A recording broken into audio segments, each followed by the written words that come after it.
Hello everyone, welcome to my Resident Evil 6, no hope difficulty, no life cube loss walkthrough, and this is chapter 4 of Leon's campaign, and immediately we're fighting the Lepotitsa again, but this time I'm actually going to be able to showcase some knife strategies. And this fight is very frustrating, because of the AI.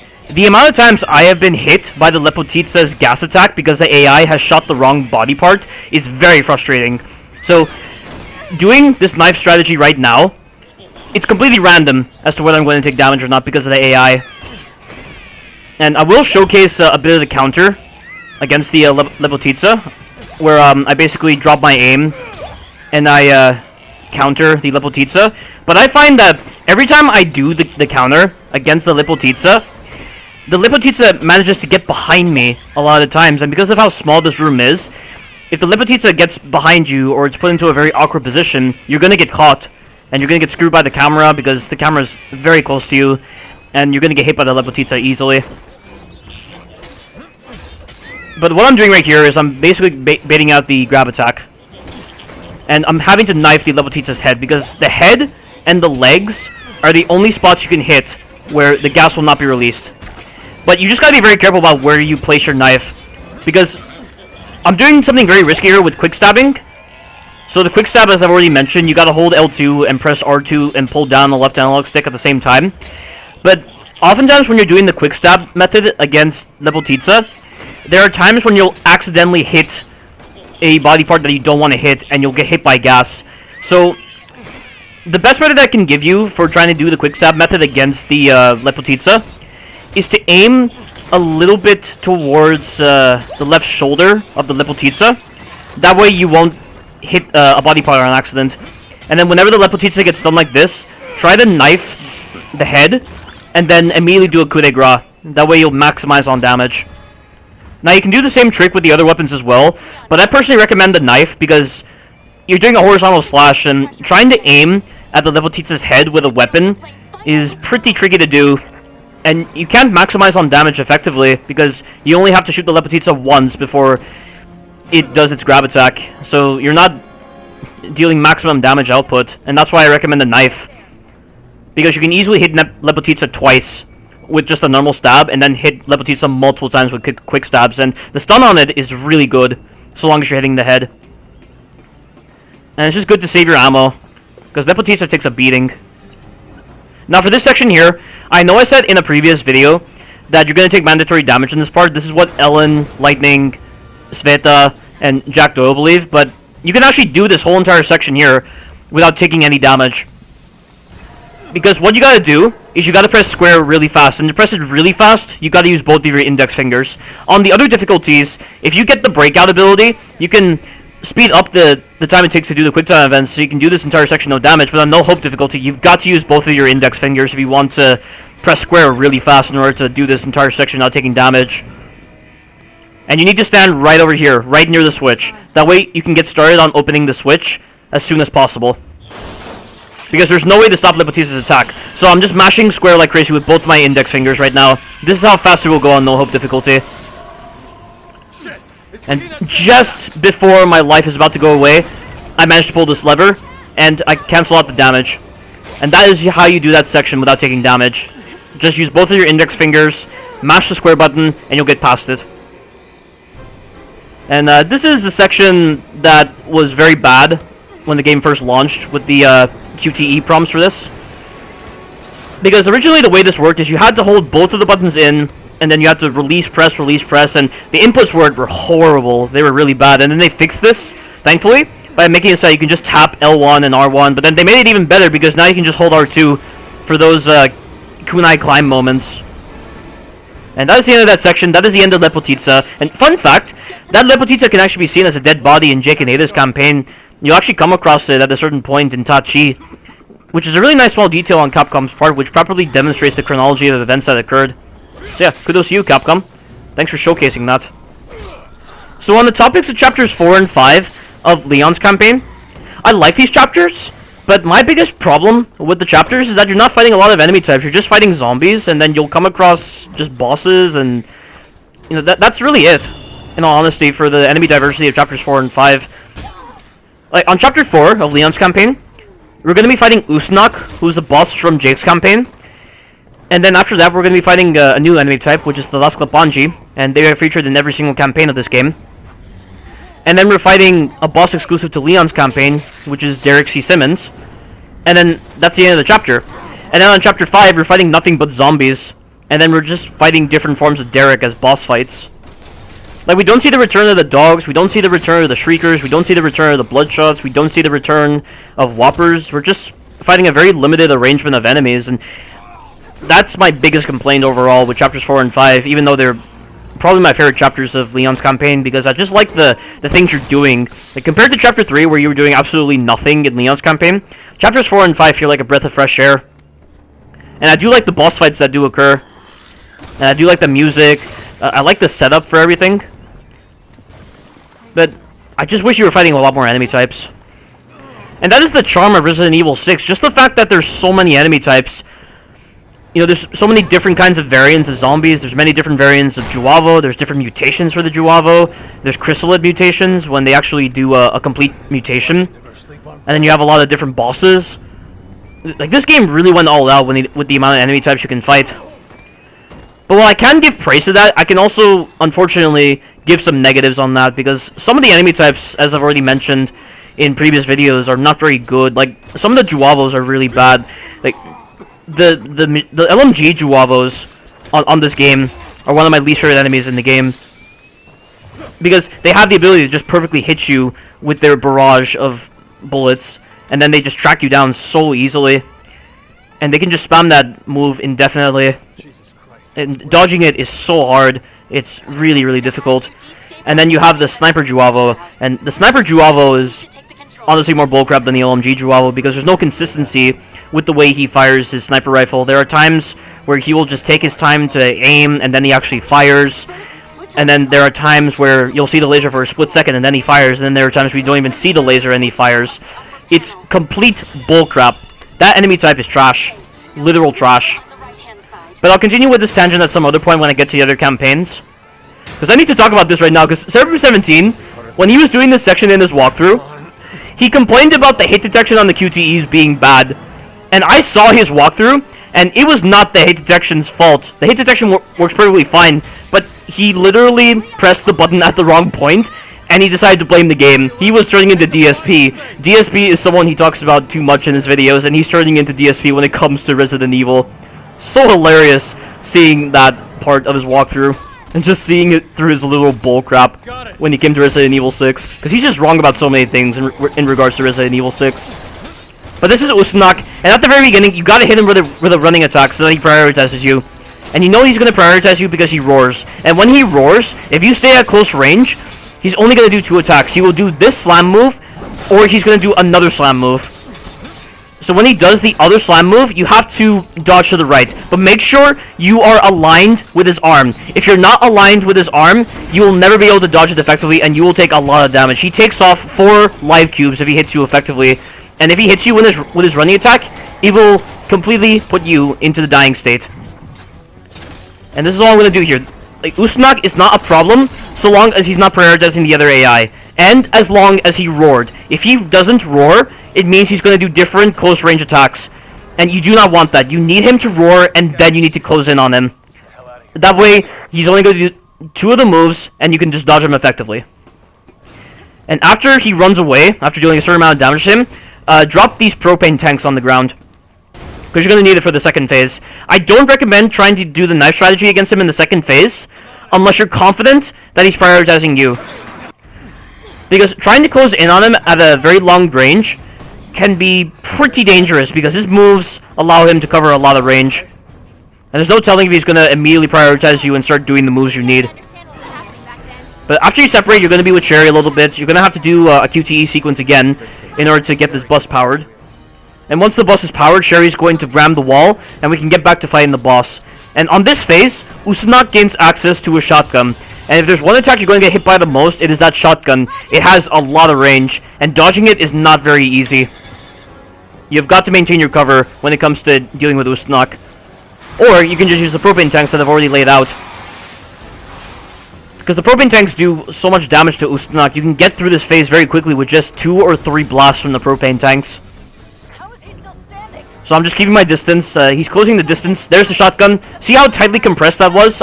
You can easily get hit by that. And there's no telling where he's going to fire it sometimes. It's so hard to tell who he's prioritizing. And in the event that he's prioritizing an AI partner, he might accidentally hit you with a shotgun blast. But he's roaring right now. And because he's roaring, I know he's going to come after me. He's charging, but I'm going to use the propane tanks to stop him. And I'm going to pump in some additional bullets into him. He's still not going away. So I'm going to have to shoot him a little bit more. And now he is going to run away. And when he runs away completely, it's going to cue a cutscene where he's going to swap arms. And he's going to gain access to a mechanical arm that allows him to grab you at a distance. But other than that, that's really the only thing this arm seems to do. It's not that much of an issue. The only other thing he's going to do in this next phase, he's going to start throwing grenades. And he's going to throw cluster grenades. So if you hear the pulling of a pin on a grenade, you've got to move immediately because he's going to be throwing it at you. But this other part of the battleground is now opened up. And so go ahead and knock over all the propane tanks. He's going to always come over here. So stand over here because he's always going to come towards you. And then use the propane tanks to deal with him. These 3 propane tanks will severely weaken him. And then after pumping some additional rounds into him, he's going to lose that mechanical arm. So I'm just waiting on him right now. He's throwing grenades right now. And right there, he actually failed to throw the grenades properly. He threw the grenades into a wall. I don't know if the grenades can actually damage himself. But the fact that he can throw it into a wall is hilarious. It definitely adds character. I'm glad it's not like Resident Evil 5 bow and arrow tech, where the enemies can just fire their arrows at you without even having to see you. I'm just glad he's not like that. And he's grabbing my AI partner right now. If he grabs your partners, you can do a coup de grace on him, but you have to make sure he's in a neutral state. The prompt will not trigger unless she's in a neutral state of just like attacking you. But he's broken his arm off now that we've dealt enough damage to him, and then we're going to finish him off right here. This is a really fun boss fight. All the fights against Ustanak are really great. Ustanak is probably the best boss of Resident Evil 6, because all the fights with him are really fun, and there's just a lot of ways to deal with him. And now we're entering the marketplace area, and we're going to be encountering a new enemy type, which is the Dasklapanji. So this enemy type is completely immortal. You cannot kill this enemy, but you can incapacitate it if you deal enough damage to it. And one of the faster ways of incapacitating this enemy is to use fire, because it's very vulnerable to fire. If you use incendiary grenades, it will go into a stun state, and it will expose the parasite within it. Because this enemy type right here has, I believe, multiple parasites that control each individual body part. So he has the ability to completely separate his entire body into individual body parts, and each of the individual body parts can come after you. And this enemy type is very, very dangerous. If there is one enemy type that you're going to get screwed by the most when it comes to the cutscenes, it's this enemy. This enemy has a gift for hitting you after cutscenes. And then they just cluster around you. It's really, really annoying with this particular enemy type. But this section is just hilarious to watch in Seraphim17's video, because he's like, I don't know the path through this area. So he was on this section for way longer than he probably should have. All because that he wasn't using the guidance marker, as you saw right there with that arrow. If you hold L1, you'll bring up an arrow that will tell you where to go. It's another variation of the map that thankfully is seamless, and it doesn't just go to a separate map screen and just completely kills the immersion of the game. Because you're still in the game when you're using that guidance marker, which is a really nice feature. I'm so glad it's not a separate menu. But I'm just waiting for Helena to open the door for me. You have to boost Helena over so that she opens the door for you. And she's opening the wrong door right now. She's supposed to open this door over here, but she always prioritizes that door for some reason. So watch out for the guys right there. The upper torso of the Dasklapanji, when he's like that, is very dangerous. He has a jump attack that's very hard to counter and dodge, and he moves very fast. And then the lower torso of the Dasklapanji has an acid attack and a kick attack. The acid attack is very dangerous because it lasts a very long time, and stunning this enemy is not very easy. And you definitely want to, when you're going to pick up the keys, slide. You need to slide, and then press square while you're sliding, so that you're not stuck in an animation. But be very careful when you're pulling the switch that allows you to gain access to this door here, because on one of my attempts at this area, I pulled the switch, but one of the hands that the Dasklapanji uses to get to you, it grabbed me the moment the cutscene finished. So you got to be very careful when doing particular events or actions that trigger cutscenes. And the checkpoints on these Dusk of Bungee sections are really good. Look at the checkpoints. You get checkpoints when you open doors. You get checkpoints when you use key items. These sections are so fair and really well designed. The only Dusk of Bungee section I don't like is Jake's. Jake's Dusk of Bungee section is my least favorite Dusk of Bungee section in the game, because you're having to do a lot of waiting just to get to a bunch of elevators that take you to different parts of the facility of Neo Umbrella. And the amount of cutscenes that occur in that sequence, you're gonna get screwed so easily by the Dusk of Bungee. And the Dusk of Bungee have the ability to do this side grab as a counter to you trying to run past them, and it is the fastest attack that they have. It is the fastest grab move in this game. And if there's one attack you're gonna get hit by the most by the Dusk of Bungee, it's that side grab, because they cover a lot of range when they just do that particular grab. And if you get grabbed by the Dusk of Bungee, it is nearly impossible to shake off, unless it's missing one of its arms. If the Dusk of Bungee is missing one of its arms, and it grabs you, you can shake out of the grab very quickly. So that's an important tip to know when you're dealing with the grab attack. Oh, right here, this is important. Instead of meleeing those switches, shoot them. That way you can get through that section very, very quickly, because we're currently in a story intersection with Chris and Pierce, and you have to win certain parts of this section in order to effectively do this entire section no damage. And if you do get in first place in this particular part here, you can get the first aid spray and additional shotgun shells. But once we're in this room, we're going to get nothing but shotgun shells. And this room, if you're not used to the circular traps, you're going to have a problem with it. I know Servum17 had an issue with this. Like, he was not very good at this section when it came to defending his AI partner. And he failed this section. Like, he failed the first part and let Chris and Pierce win, because he was trying to melee the switches instead of shooting them, and then he failed this part as well, somehow, because he was doing a very poor job of defending his AI partner. And in order for the section to actually trigger, both of the characters have to interact with the door. But now these circular traps are going to appear. They're not a problem whatsoever. You can shoot them to redirect them, but I find the best way to deal with them is to run over them, because they're very slow to blow up. And this is the best way to get rid of a lot of them. And if there's one part of Chapter 4 where you're going to get screwed by the cutscenes a lot, it's going to be this section right here. The cutscenes on this section are completely unnecessary. Like, after Helena does the very first part of getting out of this room, a cutscene is going to trigger, and yet these traps are moving during the cutscene, which is really stupid. It's really dumb that it's like that. So, cover Helena, shoot the traps out of the way. I'm getting screwed by the camera a little bit because I'm too close to the corner. I recommend using the shotgun. The shotgun has a wider spread, but this is one of the cutscenes right here. The traps are moving during this cutscene. It's so stupid that it's completely unnecessary. There's a lot of cutscenes on this game that are completely unnecessary, and I don't understand what Capcom was thinking when they designed it. And the fact that somehow enemies moving during the cutscenes got past Q&A is another bizarre thing, which doesn't make any sense. But Helena is doing a fantastic job right now. And I'm just defending her properly. This is not a bad section whatsoever, but one thing I don't understand is every time you successfully complete a QuickTime event when you're on that terminal, it forces the characters to get off, and then you have to press X again to get back on the terminal, which doesn't make any sense whatsoever. But we have beaten Chris and Pierce, and now they themselves have to deal with a bunch of traps for about 10 seconds. And the cutscenes that occur during that section are really bad, and you're gonna get screwed by it. And I've trimmed out this whole moment here where you're just chasing Carla. And fun fact, you can actually shoot Carla when she's running away and get quotes from your partner, Simmons should be just up ahead. which is a nice little detail on Capcom's part again. And now we're just getting a bunch of ammo here, because we're gonna be fighting Derek.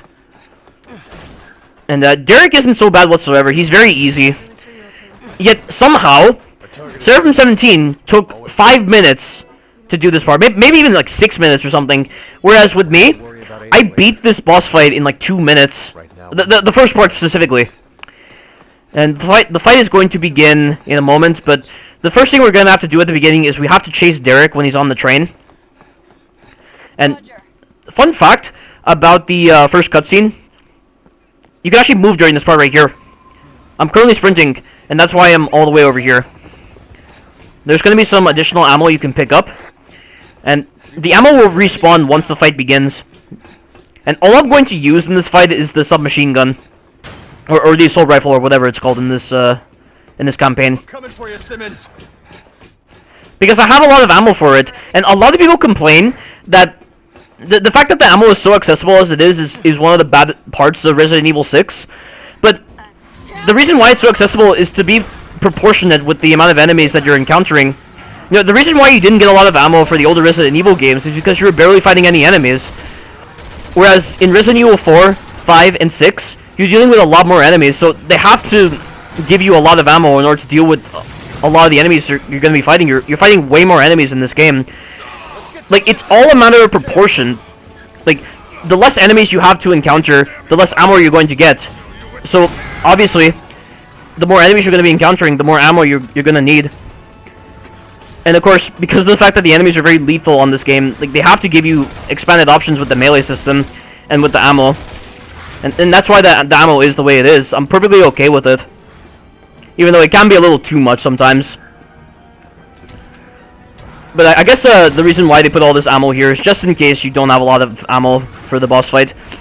Even though you can actually do this whole entire train fight knife only. It's only the last part that you can't do knife only. So this first part here, Derek always runs off on a scripted path. I don't know if he takes damage during the scripted path, but the scripted path is about to end right now, the moment he decides to turn around. But I believe, during the scripted part, I don't think he takes damage. Either that, or he's more resistant to damage when he's in the scripted path. I don't know, don't quote me on that. You can choose to shoot him if you want to, but I just recommend shooting him when he decides to end the scripted path. And once you deal enough damage to Derek, he's going to revert back to his human form, and you can do a quick time event to deal a lot of damage to him. And his weak spot is his back. The back is the weak spot when he's in his monstrous form like this. But it doesn't really matter, because the assault rifle is so good against Derek. And if you want to know the trick for dealing with Derek knife only, you gotta bait out one particular jump attack, and you gotta knife him during the recovery frames twice. And do not get close to Derek when you're on top of the train, because he will instantly kill you. It will go to a cutscene where he would just knock you off the train. But thankfully, when he's in the recovery frames of his jump attack, he cannot trigger that cutscene. And furthermore, slightly after his recovery frames, he still doesn't try to trigger the cutscene, so you can get a bit of leniency when it comes to hitting Derek with the knife. Like, Derek doesn't stand a chance whatsoever. Like, he's so balanced in this fight that it's almost too balanced. And you have a lot of options at your disposal. I mean, you have the remote bombs. Like, remote bombs do so much damage to Derek that he just doesn't stand a chance whatsoever. And look, the fight's already over. A 2-minute boss fight for the first part. Whereas it took 717 like 5 to 6 minutes just to do this, which doesn't make any sense. And he was complaining about it being too long. 5 to 6 minutes is not a long fight whatsoever. He's done 5 to 6 minute boss fights in so many other games, yet he's never complained about them being too long. But when it comes to Resident Evil 6 bosses, apparently he has something against them, which doesn't make any sense. But at this part here, you have to run. Helena's going to provide you cover, because she's going to slow down Simmons. And it's going to go to a cutscene, and then you're going to have to do a quick time event that triggers the next part of the fight, which it's a quick time event that, in all honesty, I don't know why they decided to put it in there, because it just doesn't feel like it should be here. Like, you have to mash X on this part for some reason, and why it's a mashing prompt I will never understand. But there's the checkpoint. And now all you gotta do is just shoot Derek a certain number of times until he decides to come inside the train. And his weak spot is the heart that is protruding out of the turret. It's kind of in between his head and his body. Like, it's on the stem of the turret. It's kind of hard to explain, but trust me, if you pay very close attention, you can actually see it. And I'm going to be shooting the heart right now. If he decides to come close to you, you've got to be prepared for the fact that he's going to do a melee attack right now. He's going to rip off the cover, and then he's going to follow up with a melee attack, so get away from him. And then when you see Derek prep his turret, make sure you're standing, because you can actually dodge under it, so long as you're not in the prone status. If you're prone when he decides to fire at you, he will angle his attack downward to actually hit you while you're prone. But look at it. Like, we're already in the fight's over, because when he decides to go to the very back of the train, it's going to cue a cutscene, and then it's going to cue a quick time event sequence. And good luck surviving this in the older Resident Evil games. You would never survive this in the older Resident Evil games whatsoever. But we're on top of the train now, and you just have to do one final blow to Derek to end the fight. And you have to do it very fast as well, because Derek is going to try to destroy the train. And it doesn't matter what weapon you can use. You can use the pistol. The pistol is the weapon you can definitely use to save up on ammo, and it definitely helps in the handgun only run. But I just choose to use the machine gun for this one. And the fight's over. And that is the end of chapter 4. Stay tuned for the final chapter. Thank you all for watching, and you take care now.